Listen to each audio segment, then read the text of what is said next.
боз як ҳафтаи нав шурӯъ шуд ва ман Шалои Гулхоҷа бо хабарои тоза дар хидмати шумо ҳастам. Салом азизон. Имрӯз 1 январ дар барномаи сархати рӯйдодҳо аз он мегӯем. Дар Хатлон оилае ки ба тӯи муҷир бачаҳояш омодагӣ мегирифт, онҳоро ба хоки сард супурд. Хисороти ворида аз муноқишаи ахири марзӣ дар вилояти Суғдро комиссияи махсус ҳисоб мекунад. Хадамоти алоқа қатъи дастрасӣ ба интернетро дар Бадахшон таъмини амният номид. Созмони Милали Муттаҳид гуфтааст, Толибон даҳо мансабдори пешин ва нирӯи амнiyатиро куштанд. ҳавошиносон дар 2 рӯзи оянда дар бархе манотиқи Тоҷикистон ва ағбаҳои Кӯҳистон хатари яхбандиву фаромадани туманро пешбинӣ карданд.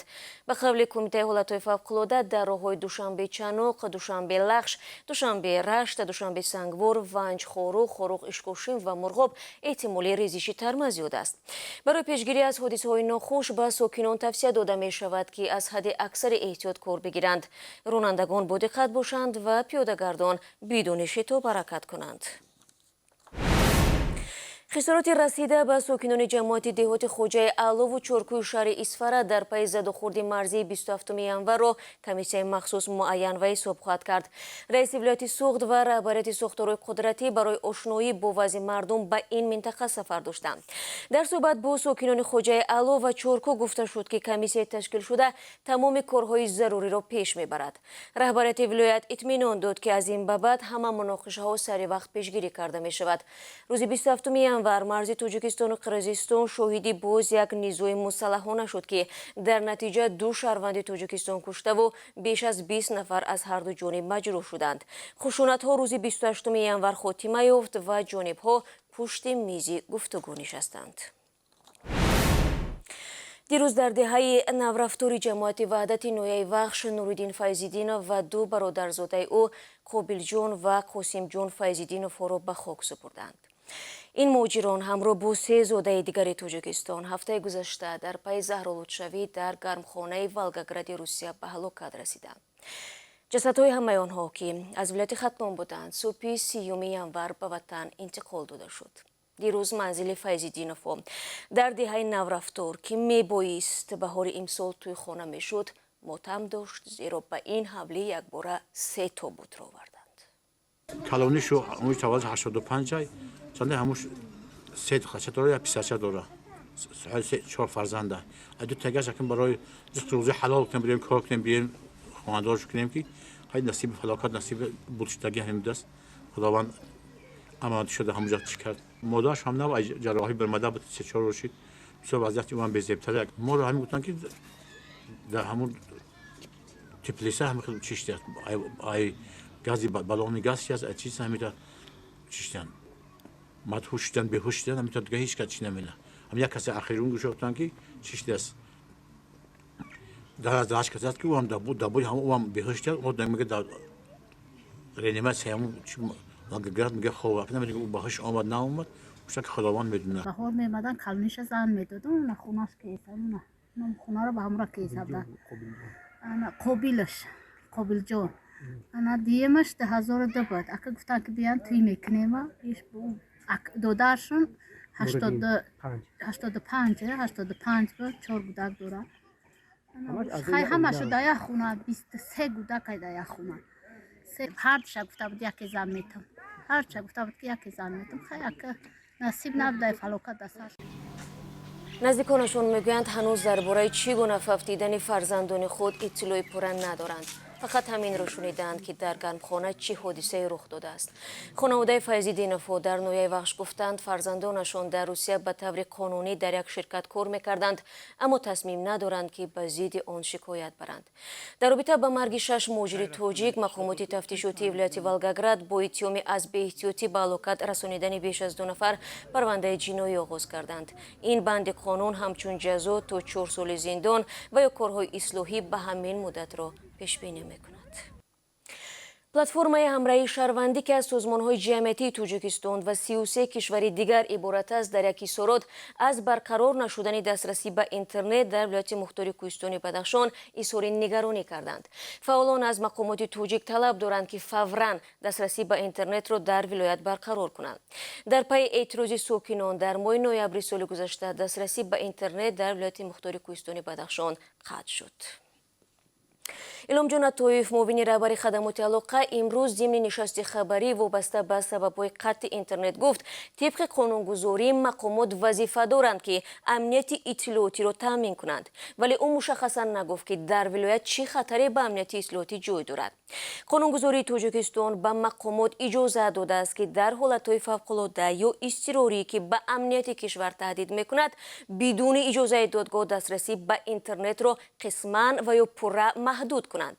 Вале намояндагони платформаи ҳамраҳии шаҳрвандӣ навиштанд дар вилоят вазъи фавқулода ҷорӣ нашудааст ва ин гуна маҳдудият мухолифи қонунгузории байналмилалӣ ва ҳам дохилӣ мебошад.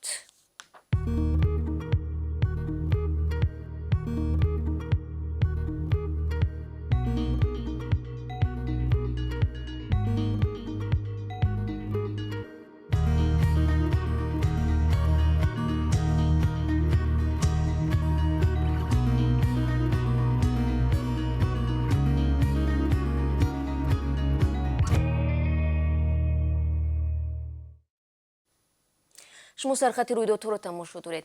дабири кулли Созмони Милали Муттаҳид Антонио Гутерреш дар як гузоришаш ба Шӯрои амнияти Созмони Милали Муттаҳид Толибонро бо даҳҳо куштори интиқомҷӯёна муттаҳам кардааст.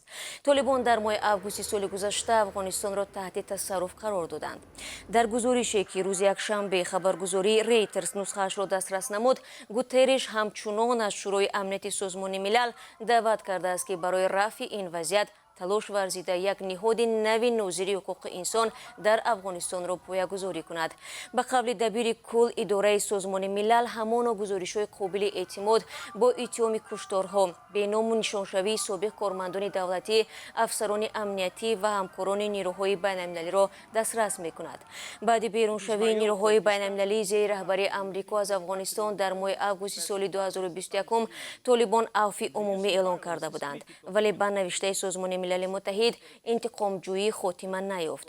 Дар гузориши дабири кулли Созмони Милал таъкид шудааст ки дар ин давра иттиҳоми қобили эътимод дар бораи куштори бидуни муҳокимаи додгоҳӣ камаш фарди муттаҳам бо узвият дар шохаи маҳаллии гурӯҳи даҳшатафкани Давлати Исломӣ дастрас шудааст.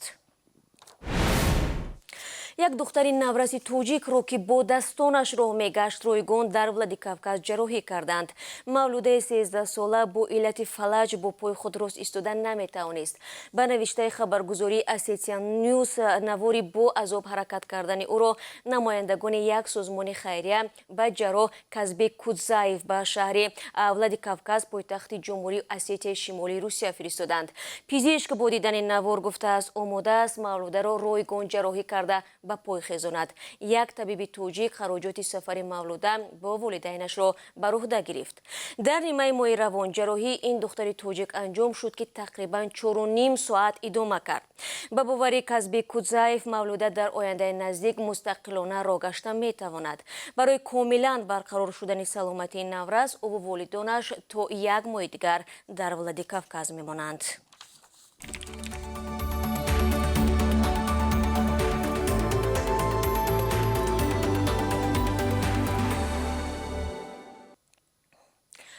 охири ҳафтаи гузашта Рухшона Эмомалӣ сафири фавқулода ва мухтори Тоҷикистон дар Британия ва Ирландияи Шимолӣ бо вазири Британия оид ба Осиёи Ҷанубӣ ва Иттиҳод лорд Ториқ Аҳмад мулоқот кардааст. Вазорати корҳои хориҷии Тоҷикистон менависад дар ин дидор ҳамкориҳои дуҷонибаи ду кишвар дар бахшҳои гуногун ва масъалаҳои муҳими минтақавию байналмилалӣ матраҳ шудааст.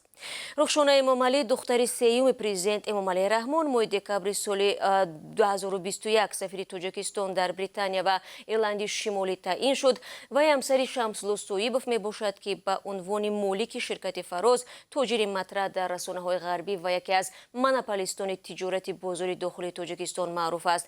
Ин ширкат дар муддати 11 сол 58 корхона таъсис дод.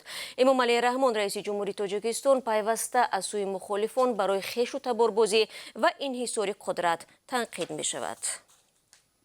دوستان خوبم، چون همیشه برایتان درباره قرب اسعار خارجی در تاجیکستان یادآور میشوم. امروز 31 ینور طبق نشان دهنده بانک ملی 1000 روبل 152 سومونی و 20 درم از قرب دلار به تغییر بوده 11 سومونی و 30 درم را تشکیل میدهد. 1 یورو باشد 12 سومونی و 58 درم تعیین شده است. بینندگان عزیز، در این ثانیه ها نشر نوبتی سرخط رویدادها را به پایان میبرم، ولی من با شما خیر خوش نمیکنم، زیرا 3 ساعت پس برنامه اخبار آزادی داریم و من شما را در این برنامه منتظر خواهم بود. تا آن دم خود را از آن